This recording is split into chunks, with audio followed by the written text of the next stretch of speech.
कंकाल का रहस्य। चौरा गांव के खेतों में इन दिनों खुदाई का काम चल रहा था।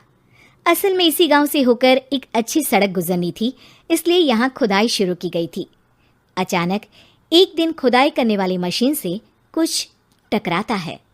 बाद में जब खोजबीन की जाती है तो वहां से 2 कंकाल मिलते हैं। पुलिस गांव के लोगों से पूछताछ शुरू करती है। आप लोगों को क्या लगता है ये किसके कंकाल हो सकते हैं? अरे साहब, हमें क्या पता ये किसके कंकाल है, आप ही लोग पता लगाइए, हम लोग तो बहुत ज़्यादा डरे हुए हैं। हाँ, हमारी फॉरेंसिक टीम अभी आ रही है। ये बताओ कि इस गांव के रहने वाला कोई जोड़ा गायब तो नहीं ना? क्योंकि शुरुआती जांच में तो ये बात सामने आ रही है कि एक कंकाल किसी पुरुष का है तो एक किसी महिला का। साहब, हमें तो बहुत डर लग रहा है। ऐसे कंकाल मिलने का मतलब गांव के आसपास ही किसी की हत्या हुई है या फिर किसी को जलाकर मार डाला गया है। हाँ साहब, हम अपने परिवार को लेकर बहुत ही ज़्यादा परेशान हैं। देखिए, आप लोगों की परेशानी हम समझ सकते हैं, लेकिन आप लोगों को पुलिस का सहयोग करना होगा, क्योंकि आपके सहयोग के बगैर हम ये पता नहीं लगा सकते हैं कि आखिर ये किसके कंकाल है और इनकी हत्या किसने की। ठीक है साहब, गांव के लोग आपका पूरा सहयोग करेंगे। हाँ साहब, पूरा सहयोग करेंगे। तो फिर ठीक है, हम अपनी जांच शुरू कर देते हैं। कुछ दिन बाद जांच रिपोर्ट आ जाती है। पता चलता है कि ये कंकाल करीब 20 साल पुराने हैं, यानी 20 साल पहले किसी जोड़े की हत्या कर शव को यहाँ पर दबा दिया गया था। इंस्पेक्टर राघव, ये बताओ कि 20 साल पहले की मर्डर मिस्ट्री क्या अब सुलझ सकती है? हाँ सर, क्यों नहीं, लेकिन अब सबूत और गवाह काफ़ी मिट गए होंगे। मुश्किल तो होगी, लेकिन शायद किसी परिवार को इंसाफ मिल सके। इंस्पेक्टर राघव, आप बिल्कुल सही कह रहे हैं। किसी परिवार को तो इंसाफ मिलेगा ही और किसी को उसके किए की सज़ा भी मिलेगी। जी सर, मैंने तो जांच शुरू भी कर दी है। 20 साल पहले इस गांव के 2 जोड़े अचानक कहीं गायब हो गए थे। मैंने दोनों ही परिवारों के बाकी के सदस्यों से बातचीत शुरू की तो उन्होंने बताया कि उनके बच्चे शहर गए थे, लेकिन आज तक वापस नहीं लौटे हैं। लेकिन ये दोनों शव किस परिवार के सदस्यों के हैं, ये कैसे पता चल सकेगा? सर, मैंने डीएनए टेस्ट करवा लिया है, आज शाम तक इसकी रिपोर्ट भी आ जाएगी। अच्छा, ठीक है। उसी शाम को सर, डीएनए रिपोर्ट के मुताबिक ये दोनों ही लाशें चौरा गांव के रहने वाले प्रधान सुल्तान सिंह के बेटे और बहू की है। लेकिन इनकी हत्याएं किसने की है, ये कैसे पता लगेगा? इसी का तो पता लगाने की कोशिश में जुटा हूं सर। आज सुल्तान सिंह से मिलने भी जा रहा हूं। मेरा बेटा और बहू तो मेरे लिए सिर्फ यादों में ही रह गए थे, हमें उनकी लाशें तक नहीं मिल सकी थी। आज 20 साल बाद उनके कंकाल मिले हैं, मैं अब किसके लिए जीऊं? लेकिन सर, क्या आपकी किसी से कोई दुश्मनी थी? अपने बेटे बहू की हत्या के लिए आप किसे जिम्मेदार मान रहे हैं? अब मैं किसका नाम बोलूं? मेरी तो किसी से दुश्मनी नहीं थी, बस मेरे बेटे बहू को कोई वापस ला पाता।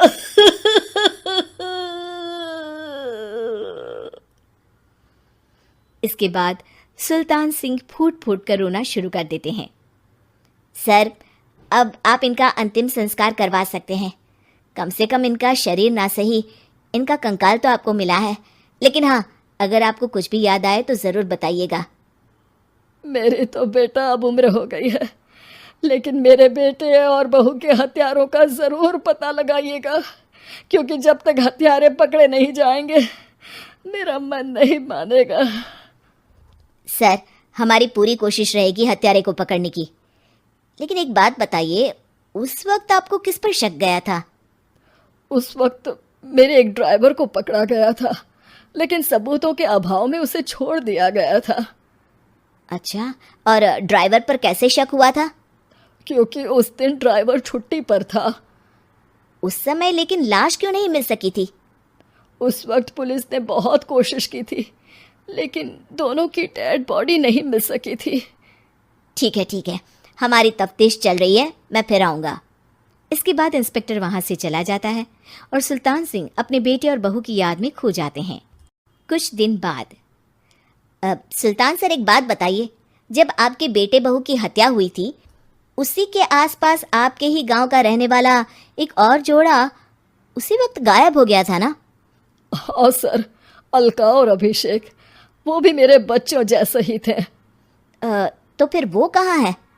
उनका भी आज तक पता नहीं चल सका, लेकिन बताते हैं कि कुछ साल पहले अभिषेक को गांव के ही किसी आदमी ने मुंबई में देखा था, लेकिन फिर वो गायब हो गया। यानी अभिषेक और अलका की हत्या नहीं हुई थी, बल्कि उन्होंने किसी वजह से खुद ही गांव छोड़ दिया था। हाँ हाँ, हो सकता है, क्योंकि अभिषेक मेरे बेटे संतोष का अच्छा दोस्त था और उसका मेरे घर भी आना जाना लगा रहता था। हो सकता है कि उसने मेरे बेटे और बहू के बारे में सुन लिया हो और ये गांव छोड़ दिया हो सकता है। उनके परिवार का कोई अब नहीं रहता क्या इस गांव में? अब तो कोई नहीं रहता। एक चाचा थे, लेकिन उन्होंने भी अपना पुश्तैनी मकान बेच दिया है। वो भी अब कहीं शहर में ही बस गए हैं। ओह, अभिषेक और अलका के बारे में भी पता लगाना होगा। हो सकता है कि वही इस हत्या के बारे में कुछ बता सके। हो तो सकता है, लेकिन वो बेचारे तो खुद ही वक्त के मारे थे, वो क्या बताएंगे। फिर भी सर, जब केस दोबारा खुला है तो जांच तो करनी ही पड़ेगी, और इस बार तो लाशें भी बरामद हुई है। कुछ दिन तक लगातार तफ्तीश चलती रही। एक दिन थाने से सुल्तान सिंह को फोन आता है। हाँ, कौन बोल रहा है? सर, मैं कांस्टेबल तुलाराम बोल रहा हूँ थाने से। आपको थाने आना पड़ेगा। थाने? लेकिन क्यों? सर, किसी की पहचान करवानी है। अच्छा ठीक है, मैं दोपहर तक पहुंचता हूँ। सुल्तान सिंह दोपहर में थाने पहुंचता है। कई पुलिस के अधिकारी वहां मौजूद रहते हैं। सर, आपके बेटे की हत्या का रहस्य आज शायद सुलझ जाए। अच्छा इंस्पेक्टर राघव, पर वो कैसे? सर, उस आदमी को देखिए, क्या वही अभिषेक है? सुल्तान सिंह की आंखों में हैरानी से आंसू आ जाते हैं। हाँ सर, यही अभिषेक है। ये आपको कहाँ से मिला? सिर्फ अभिषेक ही नहीं, बल्कि इसकी पत्नी अलका भी इसके साथ है। मैडम, जरा अभिषेक की पत्नी को लाइए। जैसे ही अलका को पेश किया जाता है, सुल्तान सिंह जमीन पर गिर जाते हैं। सुल्तान सर, क्या हुआ आपको? आप अलका को देखकर गिर क्यों गए? सुल्तान सिंह सर पकड़कर बैठ जाते हैं। ये अलका नहीं, बल्कि ये तो मेरी बहू रितु है। पूरा थाना एक दूसरे का मुंह देखने लगता है। क्या? इसके बाद हर किसी को दो कंकाल और हत्या का रहस्य समझ में आ गया। अभिषेक और रितु ने मिलकर संतोष और अलका की हत्या की थी और लाश को जमीन के नीचे दबा दिया था। आज 20 साल बाद इस हत्या का रहस्य खुल सका था कि अवैध प्रेम संबंध में दो मासूमों की जान गई थी।